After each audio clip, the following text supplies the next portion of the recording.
नमस्कार, study I Q I Hindi में आपका स्वागत है। मैं हूं अमृत उपाध्याय। हाल ही में एक खबर आई थी कि बिहार को 6 नए एयरपोर्ट मिलने वाले हैं। कैबिनेट ने इसका अप्रूवल दे दिया है।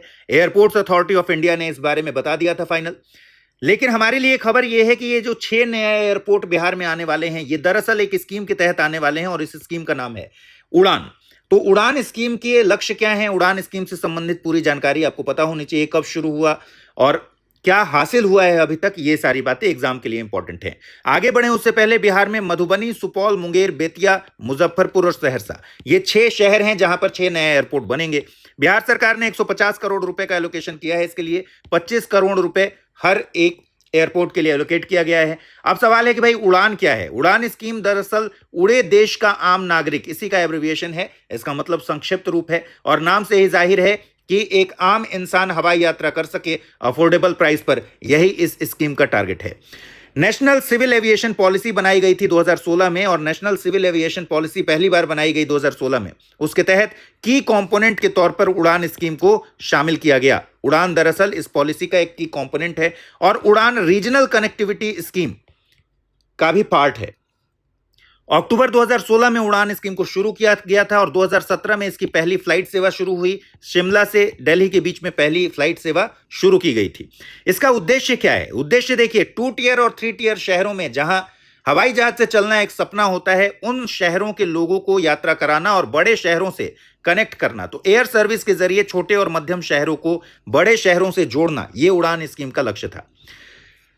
अब सवाल है कि भाई उड़ान स्कीम में और क्या क्या खास बातें हैं। तो fixed wing aircraft, fixed wing aircraft जब हम बोलते हैं तो इसका मतलब कि वो एयरक्राफ्ट जिसमें विंग फिक्स होते हैं, जैसे रोटर विंग एयरक्राफ्ट होते हैं, जैसे कि हेलीकॉप्टर, तो वो एयर विंग उसमें फिक्स नहीं होते हैं। इसमें फिक्स्ड विंग एयरक्राफ्ट की बात हो रही है। लगभग 500 किलोमीटर की यात्रा के लिए 2500 किराया फिक्स किया गया। इसका मतलब क्या है कि फिक्स कर दिया गया, इसमें उतार चढ़ाव नहीं है। 5 रुपए पर किलोमीटर के हिसाब से आपको यात्रा करने को मिल जाएगा, जो कि एक कैब सर्विस से भी काफी सस्ता है। भारतीय विमानपत्तन प्राधिकरण यानी एयरपोर्ट्स अथॉरिटी ऑफ इंडिया इसके कार्यान्वयन के लिए एक नोडल एजेंसी है और भारत दुनिया का तीसरा सबसे बड़ा एविएशन मार्केट है। इस लिहाज से उड़ान स्कीम अपने आप में बहुत इंपॉर्टेंट और रेलेवेंट बनता है। चलिए उद्देश्य देखेंगे उड़ान स्कीम के, लेकिन उससे पहले प्रतिज्ञा बैच के बारे में बता दूं कि अगर आप सिस्टमैटिक रूप से तैयारी करना चाहते हैं यूपीएससी की, तो मॉर्निंग बैच शुरू हो रहा है। प्रतिज्ञा बैच 23 जून को, और इस बैच की शुरुआत होगी सुबह 8 बजे से 23 जून को। मॉर्निंग बैच में एडमिशन लेने के लिए आप अमृत लाइव कोड यूज करके मैक्सिमम डिस्काउंट हासिल कर सकते हैं और कम कीमत पर अच्छे बैच में जुड़ सकते हैं। करना क्या होगा, इसी वीडियो के डिस्क्रिप्शन बॉक्स में एक लिंक है, उस पर क्लिक कीजिए। उस लैंडिंग पेज पर पहुंचिएगा जहां पूरी जानकारी आपको बैच के बारे में मिल जाएगी, एक पीडीएफ मिलेगा। उसके बाद आप वहीं से एडमिशन कर सकते हैं अमृत लाइव कोड के थ्रू। अब आज ये उड़ान स्कीम के उद्देश्य को जान लेते हैं। पहला तो मैंने जैसा कहा आपको कि भाई रीजनल एयर कनेक्टिविटी को ही तो बढ़ाना है, क्योंकि रीजनल कनेक्टिविटी स्कीम का ही पार्ट है ये। तो रीजनल एयर कनेक्टिविटी मतलब छोटे छोटे शहरों को एक दूसरे से जोड़ना और बड़े शहरों से जोड़ना, यही है रीजनल एयर कनेक्टिविटी। एयरपोर्ट्स के साथ साथ जो नए एयरपोर्ट्स तो बनाए ही जा रहे हैं इसमें कनेक्टिविटी को बढ़ाने के लिए। साथ ही आप हर शहर में देखेंगे कहीं कहीं आपको दिखेगा कि भाई ये पुराना हवाई अड्डा है, अब ऑपरेशनल नहीं है, तो पुराने को भी ऑपरेशनलाइज करके और रीजनल एयर कनेक्टिविटी को बढ़ाना, ये इसका पहला मकसद है। दूसरा, हवाई यात्रा को अफोर्डेबल बनाना, जो कि इसके नाम में ही शामिल है कि उड़े देश का आम नागरिक। और इसके लिए अफोर्डेबल बनाना देखिए बहुत फिजिबल नहीं होता। हवाई जहाज को एक फिक्स रेट पर चलाना ये बहुत फिजिबल नहीं होता। तो क्या किया जाता है, तो गवर्नमेंट सब्सिडी देती है। और सब्सिडी दिया कैसे जाता है, वायबिलिटी गैप फंड के जरिए सब्सिडी दी जाती है। वायबिलिटी का मतलब सीधे सीधे व्यवहार्यता है, मतलब प्रैक्टिकल कोई चीज है कि नहीं। तो वायबिलिटी गैप का मतलब व्यवहारिक रूप से एक गैप है और उस गैप को भरने के लिए एक फंड है जो सहायता करता है एयरलाइंस की, तो सब्सिडी दी जाती है गवर्नमेंट के द्वारा। दूसरा, ऑपरेशनल कंसेशन भी दिया जाता है। ऑपरेशनल कंसेशन का मतलब यह हो गया कि जैसे फ्यूल है तो फ्यूल में टैक्स कम कर दिया गया या कि हटा दिया गया। इसी तरीके से इंफ्रास्ट्रक्चरल कॉस्ट है, बिजली का कॉस्ट है, रख रखाव का कॉस्ट है, तो उसको फ्री ऑफ कॉस्ट कर दिया गया गवर्नमेंट के द्वारा। तो इस तरीके से अफोर्डेबल बनाया जाता है। कुछ भार राज्य सरकार, कुछ भाग केंद्र सरकार वहन कर लेती है। फिर तीसरा फायदा उद्देश्य क्या है कि रोजगार के अवसरों का सृजन करना। जब भी जैसे आप देख रहे हैं एयरपोर्ट्स नए खुल रहे हैं, तो नए एयरपोर्ट्स खुलेंगे तो ऑब्वियसली इसमें क्या होगा, एविएशन इंडस्ट्री से जुड़े हुए कर्मचारियों की जरूरत पड़ेगी और बाकी उद्योगों में भी बढ़ोतरी होगी। जैसे किशनगढ़ का अगर एग्जांपल ले लीजिए, किशनगढ़ को जोड़ा गया हैदराबाद से इसी उड़ान स्कीम के तहत किशनगढ़ को दिल्ली से जोड़ा गया, बाकी शहरों से जोड़ा गया, तो वहां के जो संगमरमर का उद्योग है वो काफी ज्यादा बूस्ट कर गया, तो इससे भी रोजगार का सृजन होता है। चौथी बात करें तो टूरिज्म बढ़ेगा। इससे टूरिज्म के साथ साथ रीजनल डेवलपमेंट से स्थानीय अर्थव्यवस्था को भी बूस्ट देना इसका मकसद है। टूरिज्म ऑब्वियसली बढ़ेगा, जैसे छोटे शहरों में जब भी आप देखिएगा एयर की कनेक्टिविटी कर देंगे तो उस जगह की जो खास चीजें हैं उसको देखने के लिए पर्यटक आने लगेंगे। सामाजिक आर्थिक एकीकरण को भी मजबूत करना इसका लक्ष्य है, ताकि अमीर गरीब का विभाजन कम हो, और एविएशन सेक्टर में प्राइवेट पार्टनरशिप को बढ़ावा देना, यह भी इसके मकसद में शामिल है। अब आगे देखिए एविएशन कंपनीज कैसे इसमें काम किया जाता है, उड़ान स्कीम काम कैसे करती है। देखिए एविएशन कंपनीज जो हैं यानी कि एयरलाइंस जो हैं वो एयर रूट के लिए बोली लगाती हैं, और उन बोली में जो ये बोलती हैं कि भाई मुझे सबसे कम सब्सिडी चाहिए, उन्हीं को सरकार कॉन्ट्रैक्ट देती है उनके रिकॉर्ड को देखते हुए। तो सबसे कम सब्सिडी की डिमांड करने वाले कंपनी को कॉन्ट्रैक्ट दे दिया जाता है, और इस प्राइस पर हर फ्लाइट में आधे टिकट्स बुक करना होता है, या फिर मतलब ये किसको करना होता है, ये एयरलाइंस को करना होता है कि उस प्राइस को फिक्स कर दिया गया, उसमें कम से कम आधे टिकट्स उस फ्लाइट के, मतलब मान लीजिए अगर 80 लोगों के बैठने की कैपेसिटी है तो 40 सीट्स तो जो होंगे वो 2500 रुपए वाले ब्रैकेट में ही बुक किए जाएंगे, और बाकी 40 इससे बाहर बुक किए जा सकते हैं।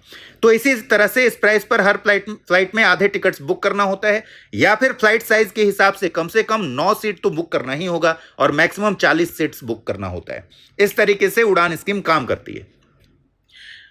फिर मैंने जैसा बताया कि फायदा क्या है, यात्रियों के लिए 5 रुपए प्रति किलोमीटर की लागत है। सरकार वायबिलिटी गैप फंडिंग के रूप में एयरलाइंस को होने वाले नुकसान की भरपाई करती है। वायबिलिटी गैप फंडिंग क्या है वो मैंने आपको बता दिया। जो पीपीपी यानी सार्वजनिक निजी भागीदारी को वित्तीय सहायता देने के लिए, यह भी अपने आप में एक योजना है। वीजीएफ 2005 में शुरू हुआ था। इसका संचालन वित्त मंत्रालय के आर्थिक मामलों के विभाग के द्वारा किया जाता है। तो वीजीएफ अपने आप में इसकी स्कीम है जिसके तहत जो पीपीपी को, सार्वजनिक निजी भागीदारी को वित्तीय सहायता के लिए योजना है ये, तो वित्तीय सहायता दी जाती है। वीजीएफ के तहत क्या किया जाता है, आर्थिक रूप से जो डिजायरेबल है लेकिन व्यावसायिक रूप से अव्यवहार्य है, यानी कमर्शियली फीजिबल नहीं है लेकिन आर्थिक रूप से डिजायरेबल है, जैसा कि ये उड़ान स्कीम है, उन परियोजनाओं को अनुदान के रूप में वित्तीय सहायता दी जाती है, और उड़ान को भी इसी तरीके से वित्तीय सहायता दी जाती है। Airport authority of India airports की फीस में भी छूट दे देता है, जो मैंने आपको बताया कि ऑपरेशनल कंसेशंस भी दिए जाते हैं। राज्य सरकारें क्या करती हैं, सुरक्षा, बिजली, अग्निशमन सुविधाएं ये सब निःशुल्क प्रोवाइड कराई जाती हैं, तब जाकर ये व्यवहार्य बन पाता है, फिजिबल बन पाता है कि कम पैसे में अफोर्डेबल प्राइस पर आप यात्रा कर सके। अब सवाल है कि भाई उड़ान योजना ने अभी तक क्या उपलब्धियां हासिल की हैं और लाभ इसके क्या हैं। देखिए 3 वे एडवांटेज है। 3 वे एडवांटेज में पहला तो रोजगार, जो मैंने आपको बताया, एयरपोर्ट ऑपरेशन, एयरक्राफ्ट का maintenance, air traffic control, technical staff, ये सब कहां मैन पावर इसमें लगेगा। जैसे मान लीजिए 6 एयरपोर्ट खुल रहे हैं बिहार में, तो एयरपोर्ट के ऑपरेशन में वहां लोग लगेंगे, एयरक्राफ्ट के मेंटेनेंस के लिए लोग चाहिए, एयर ट्रैफिक कंट्रोल में भी लोग चाहिए, टेक्निकल स्टाफ्स भी चाहिए। तो जो भी मेंटेनेंस में रिक्वायरमेंट होता है वो सब स्टाफ्स इसमें शामिल होते हैं, तो इनको रोजगार मिलता है। दूसरा, पर्यटन। 46 महत्वपूर्ण टूरिस्ट स्पॉट्स की पहचान की गई है जोड़ने के लिए। इन टूरिस्ट स्पॉट्स में देखिए अगरतला, आइजॉल, शिलोंग, कोलकाता, गुवाहाटी, पैक्योंग, दीमापुर, इंफाल इत्यादि उड़ान योजना में ऑलरेडी कनेक्ट हुए हैं। आगरा, उदयपुर, गोवा इत्यादि में पर्यटन को बढ़ावा मिला है। तो ये वो जगहें हैं, टूरिस्ट स्पॉट्स की पहचान करके और उन्हें फाइनली फायदा पहुंचाना पर्यटन के लिहाज से बहुत इंपॉर्टेंट साबित होता है। अब पर्यटन के लिहाज से ही ये देखिए कि साबरमती रिवर फ्रंट पर वाटर एरोड्रम की शुरुआत की गई थी। टिहरी डैम उत्तराखंड और नागार्जुन सागर तेलंगाना में भी इसी तरीके का एरोड्रम एस्टैब्लिश करना है, और ये सी प्लेन कहते हैं इसको। देखिए ये साबरमती जो रिवर फ्रंट है उस पर ये सी प्लेन उड़ रहा है, और इसमें देखिए नीचे व्हील्स नहीं लगे हैं, सी प्लेन है, पानी पर भी चल सकता है और हवा में भी उड़ सकता है। तो इसको भी उड़ान योजना के तहत शुरू किया गया है, यह भी इसकी एक उपलब्धि है। आंध्र प्रदेश, असम, अंडमान निकोबार, लक्षद्वीप भी इस योजना के दायरे में है। मतलब आने वाले समय में करीब 40 वाटर एयरड्रोम बनेंगे और वहां पर सी प्लेन के थ्रू आप यात्रा कर सकते हैं। जैसे साबरमती में शुरू किया गया था, 1500 रुपए इसका किराया रखा गया था और आप इससे यात्रा कर सकते हैं। फिर है तीसरा भाई बिजनेस। जब रोजगार बढ़ेगा, पर्यटन के लिए बहुत इंपॉर्टेंट है, बिजनेस के लिहाज से भी तो बहुत इंपॉर्टेंट है। छोटे शहरों को उड़ान स्कीम से बिजनेस में फायदा होता है। जैसे उड़ान के तहत मैंने बताया अहमदाबाद किशनगढ़ को जोड़ा गया, इंदौर किशनगढ़ को जोड़ा गया, हैदराबाद किशनगढ़ को जोड़ा गया। तो किशनगढ़ की जो मार्बल इंडस्ट्री है इसका आकार 3x हो गया, 3 गुना बढ़ गया। 625 रूट्स को इसके तहत अभी तक ऑपरेशनल किया गया है उड़ान स्कीम के तहत। और ये जो मैं कह रहा था ना कि फिक्स विंग जो एयरक्राफ्ट होते हैं उससे अलग ये रोटर विंग एयरक्राफ्ट होते हैं। तो रोटर विंग में जैसे कि हेलीकॉप्टर। फिर और क्या किया गया है उपलब्धि में, 90 एयरपोर्ट्स को जोड़ा गया है जिसमें 15 हेलीपोर्ट्स हैं और वाटर एयरड्रम्स 2 हैं।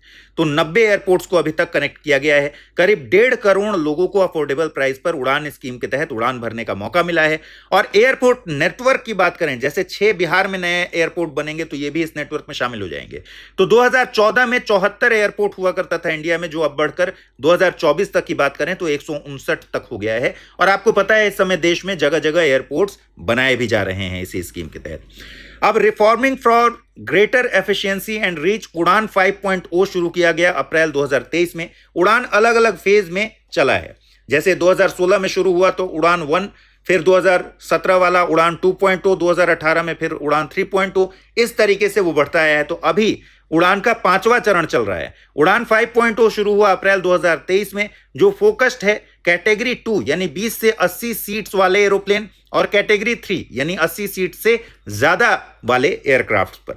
और डिस्टेंस का कैप पहले इसमें था कि भाई 500 किलोमीटर पहले रखा गया था कि 500 किलोमीटर दूरी तक ही एरोप्लेन एयरक्राफ्ट प्रोवाइड कराए जाएंगे। फिर उसको 600 किलोमीटर किया गया और अब उड़ान 5.0 में इस 600 किलोमीटर के कैप को भी रिमूव कर दिया गया है ताकि लॉन्गर रूट्स पर एयरक्राफ्ट चल सके। ध्यान रखिएगा, उड़ान स्कीम के तहत जो एयरक्राफ्ट होते हैं वो थोड़े कम हाइट पर उड़ते हैं, कम फ्यूल लेकर चलते हैं और फ्यूल एफिशिएंट होते हैं, इसलिए कम हाइट पर उड़ते हैं। इसीलिए प्राइस कम होता है उसका, मतलब जो एयर टिकट प्राइस है वो मैनेज हो पाता है।